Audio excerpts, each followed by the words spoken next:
Historia ya Ikulu ya Chamwino. Chanzo la wazo ni azimio la kuhamisha makao makuu ya Tanzania kutoka Dar es Salaam kwenda Dodoma. Lilipitishwa mwaka 1973 na chama cha TANU chini ya baba wa taifa Mwalimu Julius Kambarage Nyerere, kwa lengo la kuweka kiini cha utawala katikati ya nchi. Eneo la Chamwino Dodoma lilichaguliwa mapema kama eneo bora kwa kujenga makao makuu ya serikali. Kuanza kwa mradi wa ujenzi wa Ikulu mpya ambao ni ya Chamwino. Ujenzi wa jengo kuu la Ikulu ya Chamwino ulianza rasmi mwaka 2020 wakati hayati Rais Dr. John Pombe Magufuli aliweka jiwe la msingi. Ujenzi huu uliendelezwa kwa kasi na utekelezwa chini ya serikali pamoja na Jeshi la Kujenga Taifa JKT kwa kushirikiana na Wakala wa Majengo Tanzania TBA. Uzinduzi rasmi. Ikulu mpya ilizinduliwa rasmi na Rais Samia Suluhu Hassan tarehe 20 Mei mwaka 2023 baada ya miezi takriban 30 ya ujenzi. Mradi ulizingatia kwa ukamilifu kile ambacho baba wa taifa alichokipanga kama sehemu ya utekelezaji wa dira ya Dodoma kama mji mkuu wa nchi, miaka mingi baada ya azimio la 1973. Ukubwa wa eneo na miundombinu. Ukubwa wa eneo la Ikulu Chamwino iko katika eneo kubwa sana ambalo limeongezeka kutoka ekari 66 hadi takriban ekari 8473 sawa na zaidi ya kilomita 34 za mraba, eneo ambalo ni mara nyingi kubwa kuliko ile ya Ikulu ya Dar es Salaam. Kulinganishwa na Ikulu ya Dar es Salaam, eneo hili la Dodoma ni zaidi ya mara 200 kubwa zaidi. Majengo na miundombinu yake. Ikulu ya Chamwino ina miundombinu mbalimbali ikijumuisha jengo kuu la Ikulu, yani State House, ofisi ya rais, makazi ya rais na familia yake, jengo la shughuli za utawala na ofisi ndogo ndogo, zahanati au dispensary ya kutolea huduma za afya, State Banquet, ukumbi wa karama rasmi, jengo la ulinzi na miundombinu ya usalama, kuta za viwanja vya kuzunguka eneo lote la Ikulu, wengine wengi waliopo pamoja na maeneo ya kazi ya watumishi na wageni rasmi. Manza na matumizi ya eneo. Eneo la Ikulu limekuzwa kuwa si tu makazi ya ofisi ya rais, bali pia ni sehemu ya kuonyesha hadhi ya nchi kama capital city yake rasmi. Mradi pia umetekelezwa mandhari kubwa na nafasi ya kukua kwa shughuli mbalimbali za kitaifa na kimataifa. Hapa ni kuchambulia kidogo kwa ufupi. Mahali ni Chamwino Dodoma Tanzania. Ujenzi kuanza 2020, msingi kuwekwa na hayati Daktari John Pombe Magufuli. Uzinduzi rasmi tarehe 20 Mei au tarehe 20 mwezi wa 5 mwaka 2023 na Daktari Samia Suluhu Hassan.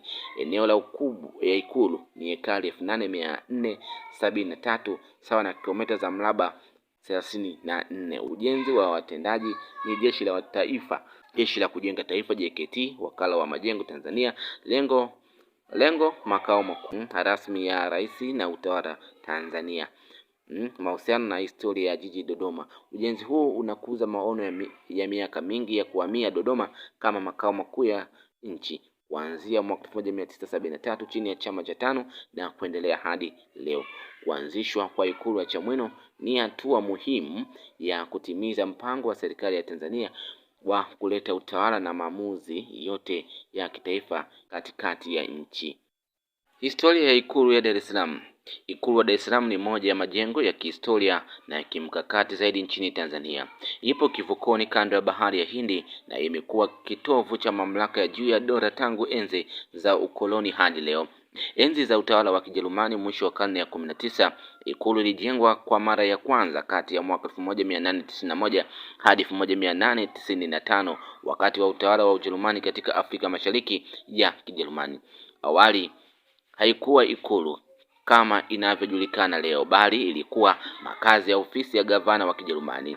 Ilijengwa eneo la kimkakati karibu na bandari kwa ajili ya udhibiti wa biashara, ulinzi wa mamlaka ya kikoloni, mawasiliano ya haraka na Ulaya kwa njia ya bahari. Enzi za utawala wa Waingereza mwaka 1916 hadi mwaka 1961. Baada ya Ujerumani kushindwa vita vya kwanza ya dunia, Tanganyika iliingia chini ya utawala wa Waingereza, rekebisha na kupanua majengo ya Ikulu, kuiendeleza kuwa makazi rasmi ya gavana wa Tanganyika. Ikulu ikawa kitovu cha maamuzi ya kikoloni hadi karibu na uhuru. Kipindi cha uhuru, Mwalimu Julius Nyerere mwaka 1961 hadi 1985. Tanganyika ilipata uhuru mwaka 1961. Ikulu ikawa makazi rasmi ya rais wa kwanza wa Tanganyika, Mwalimu Julius Kambarage Nyerere. Baada ya muungano wa Tanganyika na Zanzibar mwaka 1964, Ikulu ikawa ikulu ya rais ya Jamhuri ya Muungano wa Tanzania. Mwalimu Nyerere aliitumia Ikulu kwa shughuli rasmi za serikali. Alidumisha unyenyekevu na nidhamu kubwa ya matumizi ya Ikulu. Marais baada ya Nyerere, Ikulu iliendelea kutumiwa na marais wote waliomfuata Julius Kambarage Nyerere. Ali Hassan Mwinyi mwaka 1985 hadi 1995. Benjamin William Mkapa mwaka 1995 hadi mwaka 2005. Jakaya Kikwete ni 2005 hadi 2015. John Pombe Magufuli 2015 hadi 2021. Samia Suluhu Hassan 2021 hadi sasa. Kila rais alifanya marekebisho ya miundombinu, maboresho ya kiusalama, kuongeza majengo ya ofisi na makazi.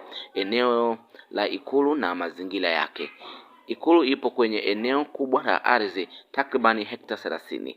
Zamani eneo hilo lilikuwa msitu wa asili ya pwani, makazi ya wanyama kama nyani, swala, ndege wa porini. Katika vipindi mbalimbali hasa karibuni, wanyama kama twiga, pundamilia, mbuni, tausi waliwekwa kama sehemu ya bustani ya Ikulu. Nafasi ya Ikulu leo. Ikulu ya Dar es Salaam ni moja ya ikulu rasmi ya rais, pamoja na Ikulu ya Chamwino jijini Dodoma na Ikulu ya Zanzibar. Hutumika kwa mapokezi ya viongozi wa kitaifa na kimataifa, matumizi muhimu ya kitaifa, kitawala. Nahitimisha kusema kwamba Ikulu ya Dar es Salaam si jengo la kawaida, ni kielelezo cha historia ya mamlaka ya kuanzia ukoloni wa Kijerumani, utawala wa Uingereza, uhuru wa Tanganyika, muungano wa Tanzania. Ni alama ya dola, mamlaka ya mabadiliko ya kihistoria ya taifa la Tanzania.